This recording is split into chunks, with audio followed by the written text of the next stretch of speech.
At the most exclusive gala of the year, surrounded by Manhattan's elite, a black single father stood frozen as his ex-wife's words sliced through the crowd. "Still the same Daniel," Monica said, her smile sharp as glass. "Working hard, raising your little boy, going absolutely nowhere." Laughter rippled through the onlookers. Daniel's jaw tightened, but he said nothing. Then the room shifted. Victoria Ashford, CEO, billionaire, the most powerful woman in the building, walked straight toward him. Without a word, she linked her arm through his, and Monica's smile cracked. What satisfies revenge more than success, witnessed by the one who doubted you most? Before we dive deeper into this story, I would love to know, where are you watching from today? Drop your city or country in the comments. And if you enjoy stories about people rising above those who doubted them, go ahead and subscribe so you do not miss what happens next. But this satisfying moment did not happen overnight.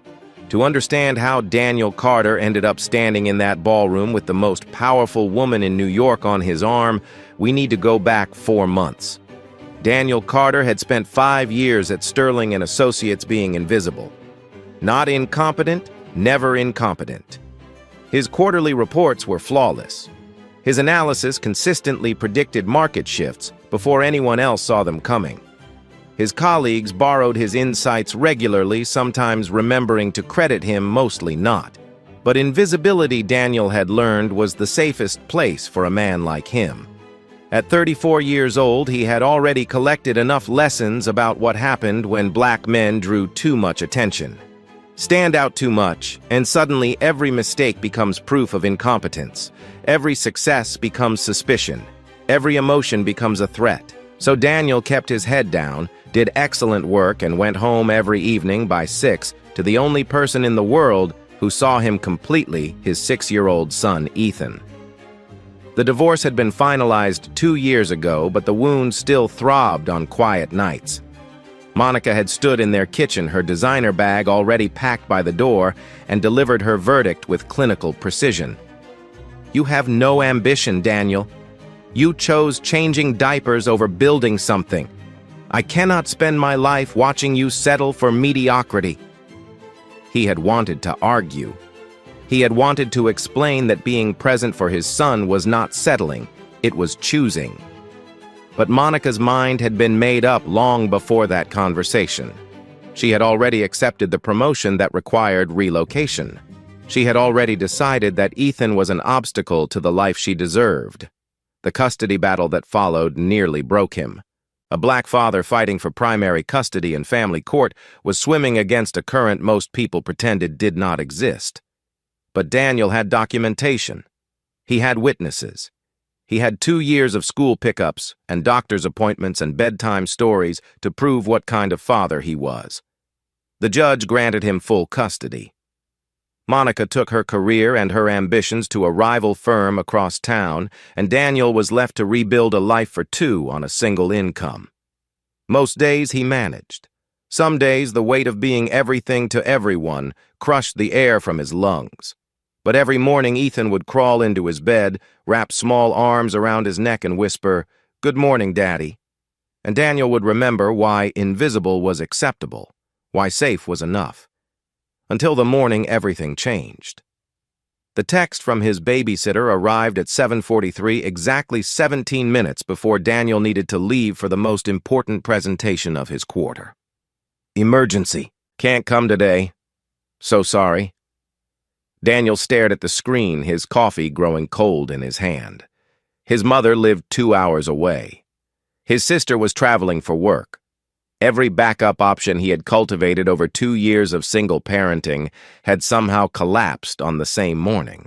Ethan appeared in the doorway, still in his pajamas, holding a stuffed dinosaur.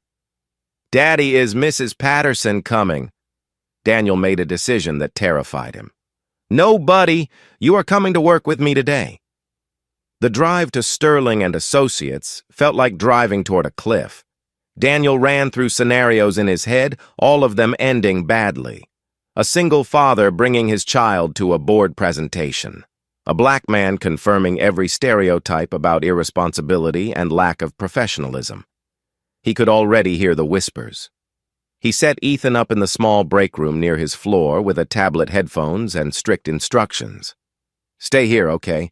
Daddy has a very important meeting. I will come get you the second it is over."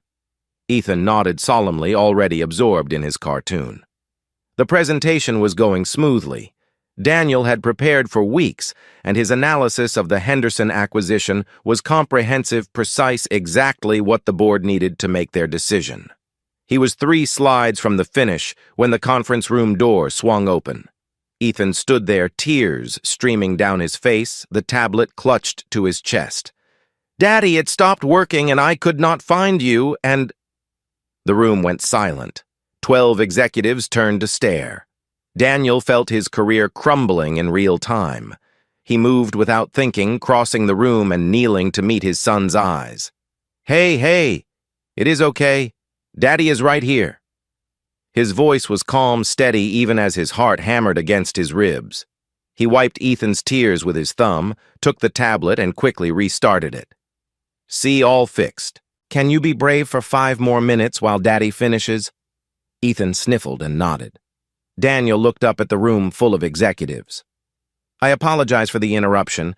If you will give me 2 minutes to settle my son, I will complete the presentation." No one spoke. But Daniel noticed one person who was not looking at him with irritation or judgment.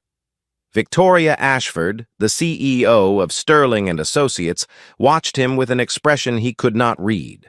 Her eyes moved from him to Ethan and back again, something flickering behind her careful composure.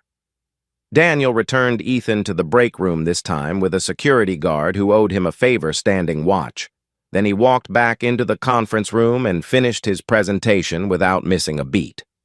Afterward, as the other executives filed out, murmuring to each other, Victoria's assistant appeared at his side. "Ms. Ashford would like to see you in her office." Daniel's stomach dropped. This was it, the termination conversation wrapped in corporate politeness. Victoria Ashford's office occupied the entire corner of the 47th floor. Floor-to-ceiling windows overlooked Manhattan, and the furniture probably cost more than Daniel's annual salary. She sat behind her desk, still in the same impeccable suit from the meeting, and gestured for him to sit. "How long have you worked here, Mr. Carter?" 5 years, ma'am." Victoria's eyebrow lifted slightly. 5 years.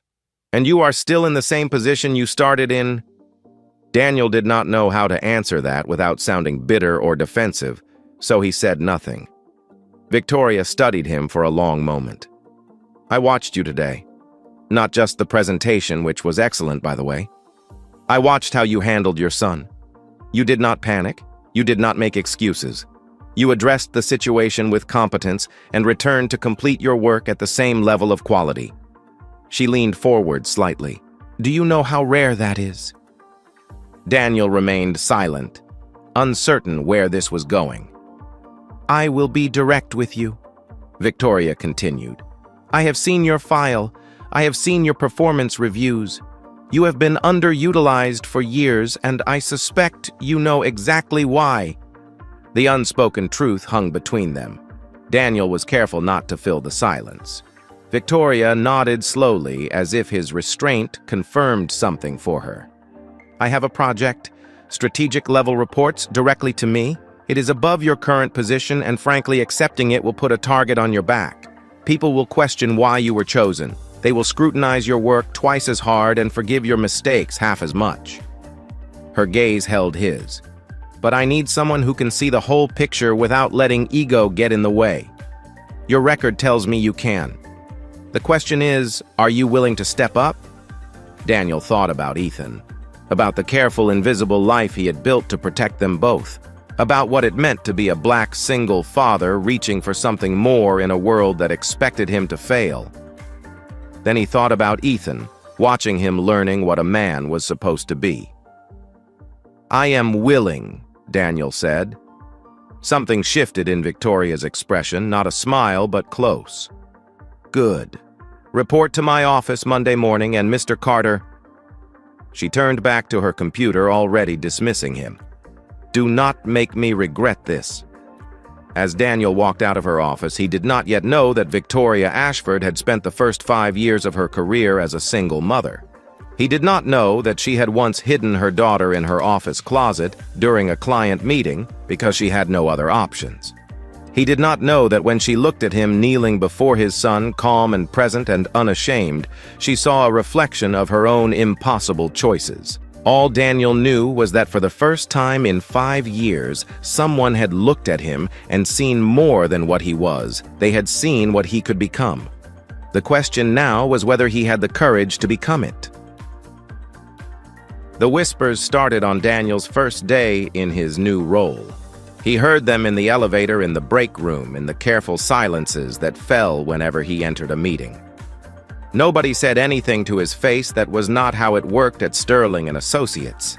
But the message traveled through glances and raised eyebrows and conversations that stopped just a beat too late.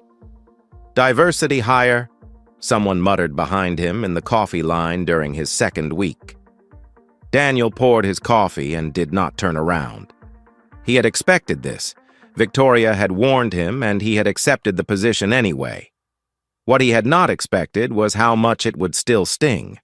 His former manager, Richard Covington, made his displeasure known through 1,000 small cuts, delayed email responses, meetings scheduled without Daniel's knowledge, resources promised and then mysteriously unavailable. Richard had been passed over for the strategic role that now belonged to Daniel, and he wore his resentment like an expensive cologne, subtle but impossible to ignore. "I just want to make sure you have everything you need to succeed," Richard said during their first awkward encounter, his smile never reaching his eyes.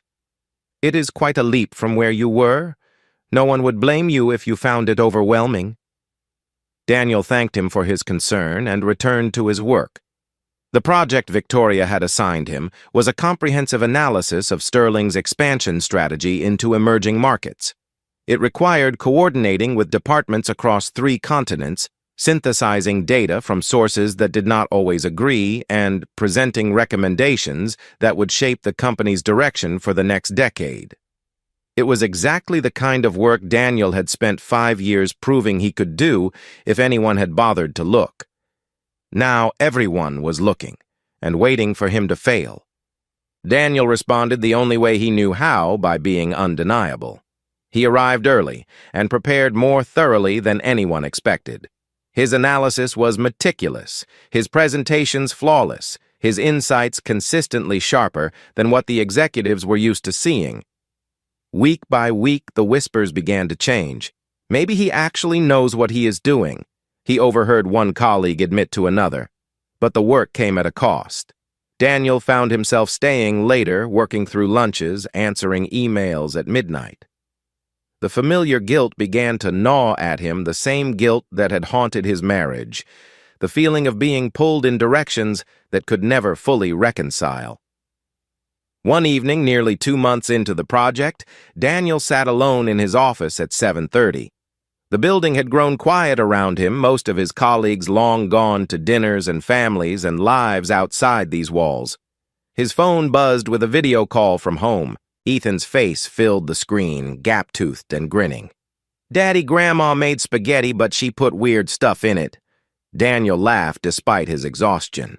"Weird stuff? What kind of weird stuff?" "Green things. She said it is healthy, but I think she is trying to trick me." "That is called spinach, buddy. And Grandma is right, it is good for you." Ethan made a face that suggested he remained unconvinced. "When are you coming home? You said you would read me the dragon book tonight." Daniel glanced at the stack of reports still waiting on his desk. The deadline was tomorrow. He had hours of work left, but looking at his son's expectant face, he made the same choice he always made. "I will be home in 30 minutes. Save my spot on the couch, okay?" He did not notice Victoria standing in his doorway until he ended the call. She leaned against the frame, arms crossed, watching him with an expression he still could not fully read. Daniel straightened instinctively, wondering how much she had heard, wondering if this would be the moment she decided he was not committed enough after all. Instead, Victoria said something that caught him completely off guard. "My daughter hated me for years, you know." Daniel blinked. "Ma'am." Victoria walked into his office and sat in the chair across from his desk, a reversal of their usual dynamic that felt strange and unexpectedly intimate. "When she was your son's age, I was building this company. I missed school plays. I missed bedtimes. I missed the first time she rode a bicycle because I was closing a deal in Singapore." Her voice remained steady, but something flickered beneath the surface. "She is 18 now. We have repaired things mostly, but I will never get those years back." She met Daniel's eyes directly. "You are doing something I never figured out how to do. You are being present for your child while still demanding more from your career. Do not let anyone, including me, convince you that is a weakness." Before Daniel could respond, Victoria stood and walked toward the door. She stopped at the threshold and added without turning around, "The Henderson report can wait until 9 tomorrow morning. Go read your son his dragon book." It was not a suggestion. Daniel made it home in 28 minutes. Ethan fell asleep halfway through chapter 3, his small body warm against Daniel's side, the book still open across their laps. And for the first time since accepting the promotion, Daniel felt like maybe, just maybe, he was not failing at everything. 3 months later, the project was complete. Daniel's recommendations had been adopted almost entirely. His analysis had identified opportunities worth an estimated $40 million over 5 years, and the board had formally approved the expansion strategy he had architected. Victoria announced his promotion at the quarterly all-hands meeting. Daniel Carter will be assuming the role of Director of Strategy effective immediately. This decision is based on merit, performance, and results. I expect you all to give him the same support you would give anyone in this position." The applause was polite. Some of it was even genuine. But Daniel noticed the tightness in Richard Covington's jaw, the way certain colleagues' smiles did not quite reach their eyes. He had achieved something remarkable, and some people would never forgive him for it. After the meeting, Victoria pulled him aside. "The annual gala is in 2 weeks. I expect you to attend." Daniel hesitated. He had seen photos from previous galas, glittering affairs filled with Manhattan's elite, the kind of spaces where someone like him was usually holding a serving tray rather than a champagne flute. Victoria read his hesitation accurately. "I know it is not your preferred environment, but this is how the game is played. These people need to see you standing among them, not serving them. It matters." Daniel wanted to argue that it should not matter, that his work should speak for itself. But he had spent enough years navigating systems that were not designed for him to know that Victoria was right. Visibility was currency, and he had been invisible for too long. "I will be there," he said. 2 weeks later, Daniel stood in his bedroom, adjusting a tie that cost more than his first month's salary at Sterling. In the mirror, he saw a man he barely recognized, polished professional, outwardly belonging to a world that had never felt like his. His mother sat on the bed watching him with knowing eyes. Dorothy Carter had raised 3 children on a nurse's salary in a neighborhood where success was measured by survival. She had watched her son fight for everything he had, and she had never once let him believe he deserved any less. "You look handsome," she said. "Your father would be proud." Daniel's father had died when Daniel was 16, a heart attack sudden and devastating. He had been a postal worker who read philosophy books on his lunch breaks and taught his children that dignity was something no one could take from you unless you let them. "I wish he could see Ethan," Daniel said quietly. "He sees him." Dorothy's voice was firm with conviction. "Now stop fussing with that tie and go show those fancy people what a Carter is made of." Daniel's phone buzzed, the babysitter confirming she was on her way. But when he went to check on Ethan, he found his son curled up on the couch, cheeks, flushed forehead, warm to the touch. "Daddy, my tummy hurts," Ethan whimpered. Daniel's heart sank. He pressed his palm to Ethan's forehead, feeling the unmistakable heat of a fever. The gala started in 2 hours. This was supposed to be his moment. He reached for his phone to cancel when his mother's hand closed over his wrist. "I raised 3 children through chickenpox flu, and that time your brother decided to eat a whole jar of paste," Dorothy said calmly. "I can handle a fever. The babysitter can go home. Ethan will be fine. Mama, I cannot just leave him when he is sick." "Daniel." His mother's voice carried the weight of 30 years of wisdom. "Your son is going to be fine. But sometimes you need to let the world see who you are. Not for your ego, for every little boy who looks like Ethan and needs to know that men like his daddy can stand in rooms like that and belong there." Daniel looked at Ethan, who had already drifted into a drowsy half-sleep. He looked at his mother, steady and certain. He thought about all the rooms he had not entered, all the spaces he had not claimed, all the times he had made himself small because it was safer. "Call me if anything changes," he said finally. "Anything at all." Dorothy waved him toward the door. "Go, and stand up straight. You are a Carter."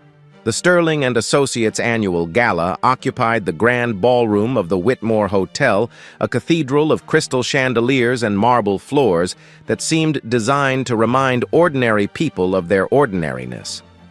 Daniel handed his invitation to the attendant and stepped inside, immediately feeling the familiar sensation of being watched. He recognized faces from business magazines and financial news titans of industry old money aristocrats, the kind of people who shaped the world, from rooms like this one. Daniel accepted a glass of champagne he did not intend to drink and tried to remember how to breathe.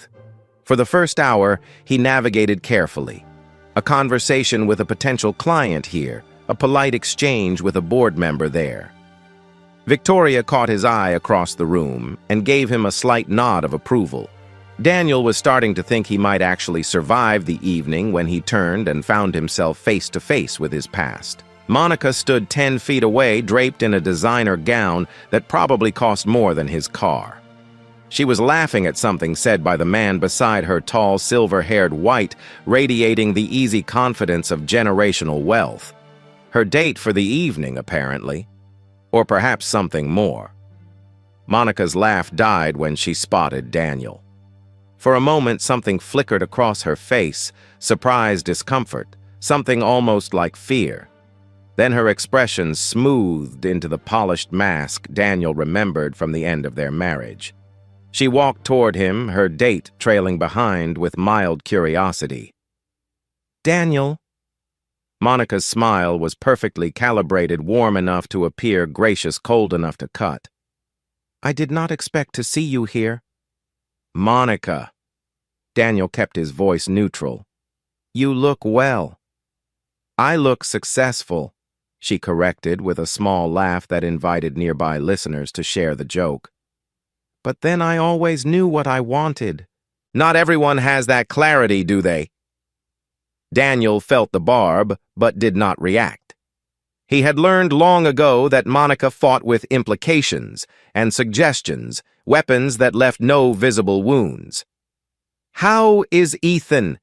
she asked, her voice carrying just enough to reach the small audience that had begun to gather. "Still keeping you busy, I imagine. It must be so hard doing everything alone. Honestly, I do not know how you manage." "Ethan is doing wonderfully," Daniel replied. "Thank you for asking." Monica's smile sharpened. "Of course he is. You always were devoted to him. Some might even say to a fault." She glanced around the room meaningfully. "It is just a shame that devotion did not leave much room for ambition. Professional development. But then, not everyone is meant for spaces like this, are they?" The words hung in the air, their meaning unmistakable to everyone within earshot. A black single father in over his head pretending to belong among his betters. "I always wondered." Monica continued, her voice taking on a contemplative tone that Daniel recognized as her most dangerous register, whether you would ever find your footing. "But I suppose some people are simply more comfortable in supporting roles. There is no shame in that, Daniel. Someone has to do the ordinary work while the rest of us build something meaningful." Daniel's jaw tightened. He could feel the eyes of the crowd on him, waiting to see how he would respond. The familiar calculus ran through his mind. If he showed anger, he became the aggressive black man confirming their assumptions. If he defended himself, he seemed insecure. If he said nothing, he accepted her narrative as truth. Monica sensed his paralysis and pressed her advantage. "I truly do hope you find happiness, Daniel. Not everyone is equipped for more, and recognizing your limitations is actually quite mature." She turned to her date with a performative sigh. "He was always so realistic about his capabilities. It was actually one of his better qualities." Soft laughter rippled through the onlookers. Daniel stood frozen, stripped of words, feeling the walls of the ballroom closing in around him. Monica's smile widened, triumphant, and then the crowd shifted. Victoria Ashford moved through the crowd like a blade through silk. People parted instinctively, conversations halting mid-sentence, as the most powerful woman in the room walked with quiet purpose toward the small circle that had formed around Daniel and Monica. She did not rush. She did not raise her voice. She simply arrived, and suddenly the entire dynamic of the moment transformed. Victoria stepped close to Daniel and linked her arm through his with the casual intimacy of a long-standing alliance. The gesture was simple, but its meaning was unmistakable to everyone watching. "This man belongs with me." "Daniel, there you are." Victoria's voice carried effortlessly warm but commanding. "I have been looking for you. The Hendersons specifically requested to meet our new director of strategy, and I would hate to keep them waiting." Monica's smile faltered. Director of strategy. The title landed like a slap. Victoria turned to face Monica as if noticing her for the first time. Her expression remained pleasant, but her eyes held the temperature of a winter morning. "I do not believe we have been introduced. I am Victoria Ashford, CEO of Sterling & Associates." Monica recovered quickly, extending her hand with practiced grace. "Monica Hayes. I work at Pemberton Financial, and actually Daniel and I know each other quite well. He is my ex-husband." "Ah?" Victoria accepted the handshake briefly, then withdrew. "Yes, I gathered that from the conversation I just overheard." The color drained slightly from Monica's face. Victoria continued her tone conversational, but carrying to every ear in the vicinity. "It is fascinating, actually. I have worked with thousands of professionals over my career, built this company from a 3-person office into what it is today. And in all that time, I have learned that the rarest quality in business is not intelligence or ambition. It is integrity under pressure." She glanced at Daniel with something approaching warmth. "When I met Daniel, he was in an impossible situation. His childcare had fallen through on the morning of an important presentation. Most people would have made excuses, rescheduled, protected their image. Daniel brought his son to work, handled an interruption with grace, and delivered one of the most insightful analyses I had seen in years." Victoria's gaze returned to Monica, sharpening almost imperceptibly. "That day I saw something I rarely see: a man who refuses to abandon his responsibilities to chase appearances, someone who understands that being a devoted father does not diminish professional excellence. It proves it." Monica's composed expression began to crack at the edges. Her date shifted uncomfortably beside her. "Daniel's work over the past few months has been exceptional," Victoria continued. "His strategic recommendations will generate an estimated $40 million for this company over the next 5 years. He has earned the respect of every serious person in this organization." Her smile thinned. "The fact that he is also raising a remarkable young man alone without complaint, without using it as an excuse, only confirms what I already knew about his character." The crowd had grown silent. People who had laughed moments ago now studied their champagne glasses with sudden fascination. Victoria looked directly at Monica. "You mentioned that not everyone is meant for spaces like this. I could not agree more. These rooms are full of people who inherited their positions, who mistake pedigree for competence, who confuse confidence with capability." Her voice dropped slightly, intimate and devastating. Daniel earned his place here, every single day. The question is not whether he belongs. The question is whether the people who doubted him can recognize excellence when it is standing right in front of them. Monica opened her mouth to respond, but nothing came out. For the first time since Daniel had known her, she appeared completely lost for words. Victoria gave her a final measured look. "I believe you said something about recognizing limitations. Perhaps that is advice worth taking." She turned to Daniel, her expression softening. "Now, shall we? The Hendersons are waiting." But Daniel did not move. He looked at Victoria, then at the watching crowd, then at Monica, who stood frozen, her carefully constructed superiority crumbling in real time. He thought about everything he had worked for, every assumption he had defied, every moment of doubt he had pushed through to reach this point. And then he thought about Ethan home, with a fever waiting for his father. "Actually," Daniel said quietly, "I need to leave." Victoria's eyebrow rose slightly. "The Hendersons. My son is sick." Daniel met her eyes steadily. "I appreciate everything you said, more than I can express, but I need to be home."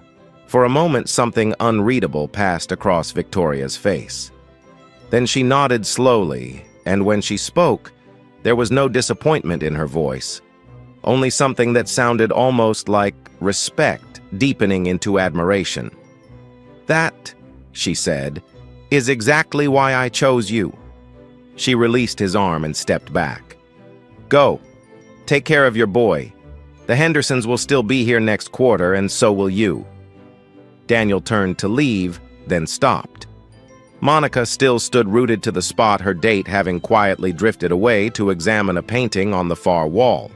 Her face held an expression Daniel had never seen during their marriage: uncertainty, vulnerability, the dawning recognition of a mistake that could not be unmade. He could have walked away without another word. Part of him wanted to, but Daniel had never been the kind of man who needed to see someone broken to feel whole. "Monica," his voice was gentle, free of triumph or bitterness. "I hope you find what you are looking for. I mean that." She flinched, as if the kindness hurt more than cruelty would have. Daniel walked out of the ballroom without looking back. The drive home felt different than the drive there. The city lights blurred past his windows, but Daniel barely noticed.